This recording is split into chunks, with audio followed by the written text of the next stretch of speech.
तो दोस्तों, आज की कहानी शुरू होती है वॉशिंगटन डीसी से। सुबह का वक्त है। व्हाइट हाउस के अंदर एकदम शांत माहौल है। कैमरा धीरे धीरे अंदर जाता है और हमें दिखती है कैप्टन ओलिविया वॉकर, जो नेशनल सिक्योरिटी सिचुएशन रूम में ड्यूटी पर है। उसके आसपास स्क्रीन चमक रही है, लोग कॉफी पीते हुए रिपोर्ट्स देख रहे हैं। सब कुछ रूटीन जैसा लगता है, लेकिन कुछ सेकंड बाद ही अचानक अलार्म बजता है। सारे लोग एकदम सतर्क हो जाते हैं। एक टेक्नीशियन चिल्लाता है, हमारे रडार पर एक अनजान लॉन्च ट्रैक हुआ है। ओलिविया स्क्रीन पर झुकती है और वो देखती है एक ICBM यानी इंटरकॉन्टिनेंटल बैलिस्टिक मिसाइल अलास्का की ओर बढ़ रही है। और फिर पता चलता है कि मिसाइल की दिशा अमेरिका के अंदरूनी हिस्से की ओर है। टाइम काउंटडाउन दिखा रहा है 18 मिनट। बस 18 मिनट में ये मिसाइल अमेरिका की जमीन पर गिर सकती है। अब फिल्म का मूड एकदम बदल जाता है। म्यूजिक इंटेंस हो जाता है। कैमरा 3-3 जगहों पर कट करता है। एक तरफ वॉशिंगटन में ओलिविया वॉकर, दूसरी तरफ मेजर डैनियल गोजालेज अलास्का बेस पर, और तीसरी तरफ अमेरिकी राष्ट्रपति जिन्हें इद्रिस एल्बा ने निभाया है।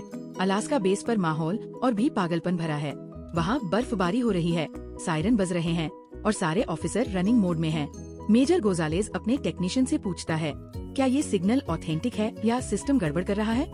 जवाब आता है, सर ये बिल्कुल असली लग रहा है। लॉन्च पैटर्न नॉर्थ ईस्ट से है, लेकिन हमें सेंडर का सोर्स नहीं मिल रहा। यानी मिसाइल किसने भेजी ये अब तक पता नहीं। इधर व्हाइट हाउस में राष्ट्रपति को जगाया जाता है। वो अपने परिवार के साथ ब्रेकफास्ट कर रहे होते हैं, तभी सिक्योरिटी एजेंट दौड़ कर आता है। Sir please come with me, code red. राष्ट्रपति को तुरंत अंडरग्राउंड बंकर ले जाया जाता है और वहीं से वो सब कुछ मॉनिटर करने लगते हैं। अब यहाँ से फिल्म 3 नजरों से एक ही घटना दिखाती है। पहला नजरिया ओलिविया का। वो सिचुएशन रूम में बैठी है, सबको कोऑर्डिनेट कर रही है, लेकिन अंदर से डरी हुई है। वो अपने कंप्यूटर पर एक वीडियो विंडो खोलती है जहाँ उसके बेटे की तस्वीर है। वो खुद से बुदबुदाती है, कृपया सुरक्षित रहना। वो जानती है कि अगर ये मिसाइल गिरी तो उसका शहर, उसका घर, सब खत्म हो जाएगा। दूसरा नजरिया मेजर गोजालेज का। वो कमांड रूम में सबको हिम्मत देने की कोशिश करता है। मिसाइल को इंटरसेप्ट करने के लिए जो सिस्टम है उसका नाम है एजिस शील्ड प्रोटोकॉल, पर दिक्कत ये है कि इसकी सक्सेस रेट सिर्फ 61% है, यानी लगभग सिक्का उछालने जैसा। एक सीन में वो कहता है, अगर हमने कोशिश नहीं की तो हम मरेंगे, अगर की और फेल हुए तो भी मरेंगे, तो कोशिश करनी ही होगी। वो अपनी टीम को एक अंतिम नजर से देखता है और सब एक्टिव हो जाते हैं। तीसरा नजरिया राष्ट्रपति का। वो अपने defence chief, national security adviser और टेक्निकल स्टाफ के साथ वीडियो कॉल पर है। सब बहस कर रहे हैं, कुछ कहते हैं पलटवार कर दो, कुछ कहते हैं शायद ये फॉल्स सिग्नल है। राष्ट्रपति का चेहरा एकदम ठंडा है, लेकिन अंदर से डर झलक रहा है। वो कहता है, अगर ये गलती हुई तो हम लाखों निर्दोष मार देंगे। फिर वो एक फोन उठाता है, पत्नी को कॉल करने की कोशिश करता है, लेकिन नेटवर्क डाउन है। वो बस सुनाई देता है, नो सिग्नल। इधर अलास्का बेस पर टीम इंटरसेप्ट कमांड एक्टिव करती है। मिसाइल डिटेक्शन, कोऑर्डिनेशन और लॉन्च की तैयारी शुरू होती है। गोजालेज का चेहरा पसीने से भीग चुका है।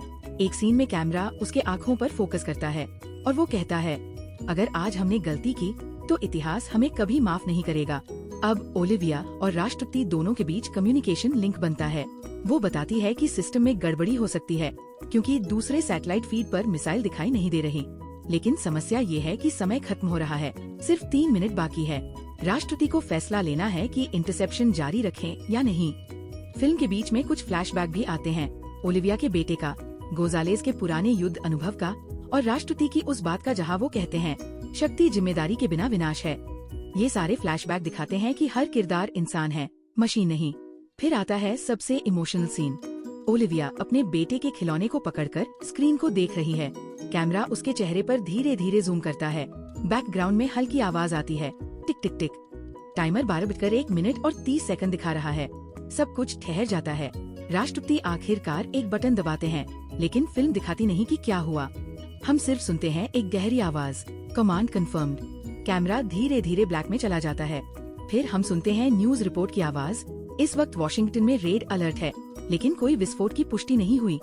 यानी फिल्म हमें सस्पेंस में छोड़ देती है। अंतिम सीन में हम देखते हैं कि ओलिविया एक खाली सड़क पर चल रही है।